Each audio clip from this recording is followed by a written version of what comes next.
Two long thin parallel wire carrying current I separated by distance d exert force F on one another. Okay, तर दोन parallel conductors दिलेले आहे तुम्हाला. Okay, आणि त्याच्यातलं जे सेपरेशन आहे ते किती आहे, डी इतकं आहे. आणि त्याच्यातून करंट किती चालला आहे, आय इतका चाललेला आहे. ओके, मग पहिल्या याच्यातून I1 = आय घेतला, I2 देखील किती घेतला, आय इतका घेतला. ओके, आणि याच्यातलं जे सेपरेशन आहे ते किती आहे, तर डी इतकं आहे. मग D1 आपण डी या ठिकाणी राईट केलं आहे. ओके, आता आपल्या फोर्स किती एक्झर्ट होणार आहे, force acting from given first condition.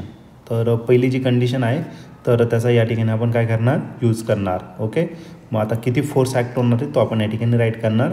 Force acting on two parallel current carrying straight conductor, current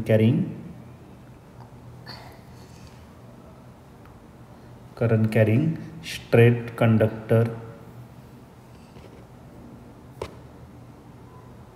is. तर फोर्स जर घेतला तर फोर्स आपण लिहिणार आहे. तर फोर्सचा फॉर्म्युला आहे आपल्याकडे, is given by conductor is given by F = μ0 I1 I2 divided by 2π d1 घ्या इथं, d1, आणि त्या स्ट्रेट कंडक्टरची लेंथ L इतकी असेल तर L आपण या ठिकाणी लिहिला. पण I1 आणि I2ची व्हॅल्यू काय दिलेली आहे, सेम दिलेली आहे. ओके, मग ते आपण या ठिकाणी पुट करून टाकू. मग F = याला F1 कन्सिडर करू आपण. मग F1 F1 किती, F इतका आहे बरं ना, μ0 I × I झाला आयचा स्क्वेअर, ते आपण पुढच्या स्टेप लिहू, डिवायडेड बाय 2π d1च्या जागी d टाकला × L. मग आता बघा F काय भेटेल आपल्याला, μ0 I² divided by 2π d × L. तर या ठिकाणी आपण रिझन देऊन टाकू, I1 = I2 which is equal to I. Okay, आणि याला इक्वेशन 1 कन्सिडर करू. आता त्याच्या पुढे दिलेलं आहे, the distance between them is double. Distance काय करायचं आपल्याला, डबल करायचं. तर ऑलरेडी आपण फिगर काढलं आहे, मग त्याला D2 घ्या आणि D2 किती करायचा, 2D इतका करायचा आहे.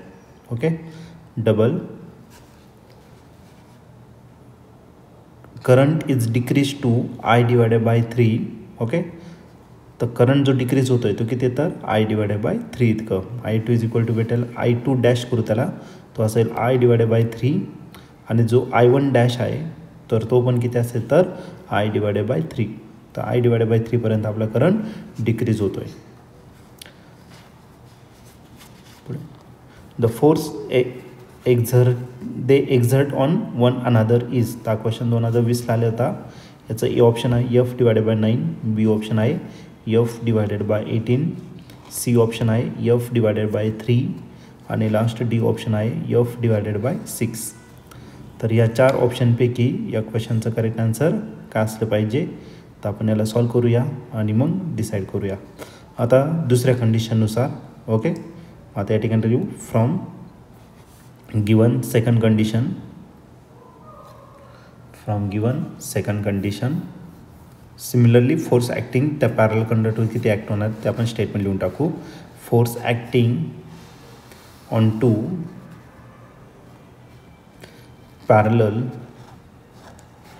To straight parallel conductor is given by. तर तिथला जो फोर्स आहे त्याला आपण काय कन्सिडर करू, F2 कन्सिडर करू. ठीक आहे, मग या ठिकाणी आपल्याला भेटेल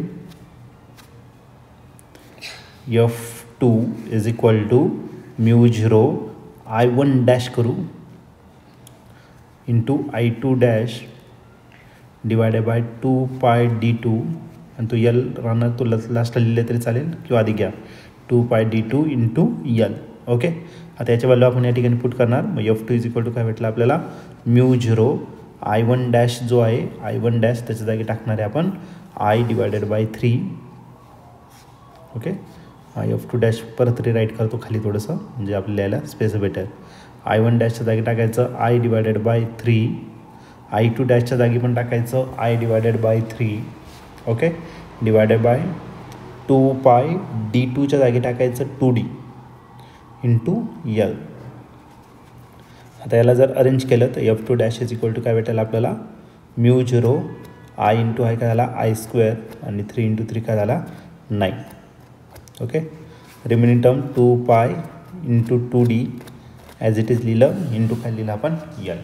ओके, आता 2 आणि याला इक्वेशन 2 कन्सिडर करू आणि इक्वेशन 2ला इक्वेशन 1ने काय करू आपण डिवाइड करून टाकू. ओके, आता नेक्स्ट स्टेपमध्ये dividing equation number 2 by equation first. Dividing equation number 2 by equation first. तर इक्वेशन 2 आहे आपला F2, त्याला डिवाइड करायचं इक्वेशन 1 म्हणजे Fने. F2ची व्हॅल्यू आहे μ0 I square divided by 9 into 2 pi into 2D into L आणि इक्वेशन नंबर 1चं रेसिप्रोकल करून घ्या म्हणजे 2 पाय D कुठे जाणार वरती divided by μ0 I square L. Okay, आता याच्या बऱ्याचशा टर्म कॅन्सल होणार आहे जसं की μ0 आय स्क्वेअर सोबत μ0 आय स्क्वेअर कॅन्सल, L सोबत L कॅन्सल झाला, 2 पाय सोबत 2 पाय आणि D सोबत D कॅन्सल झाला. मग काय राहिला F2 डिवायडेड बाय F हा राहिला 1 आपण फक्त 18. 1 डिवायडेड बाय 9 आणि 2 शिल्लक आहे बरोबर ना, मग त्याचं 18 होणार. हा 9 आणि इथला 2 मग 9 2 जागी झालं 18. मग आपला F2 जर घेतला therefore F2 is equal to F divided by काय राहील तर 18 राहील. ओके, मग आपल्या या क्वेश्चनचं आन्सर असणार आहे F2 is equal to F divided by 18. हे त्याचं काय असणार तर फायनल आन्सर असेल. ठीक आहे, तर आपण आता या 4 ऑप्शनपैकी आपलं करेक्ट आन्सर काय आहे तर त्यासाठी आपण या ठिकाणी मूव करू. तर आपलं जे करेक्ट आन्सर आहे तर ते या ठिकाणी आपल्याला दिसतं आहे ऑप्शन नंबर बी. म्हणून या क्वेश्चनचं जे करेक्ट आन्सर असणार ते option B. The force they exert on one another is F divided by D. If current is decrease to I divided by 3 and separation between them is double. तर या क्वेश्चनचा answer option बी हे final answer.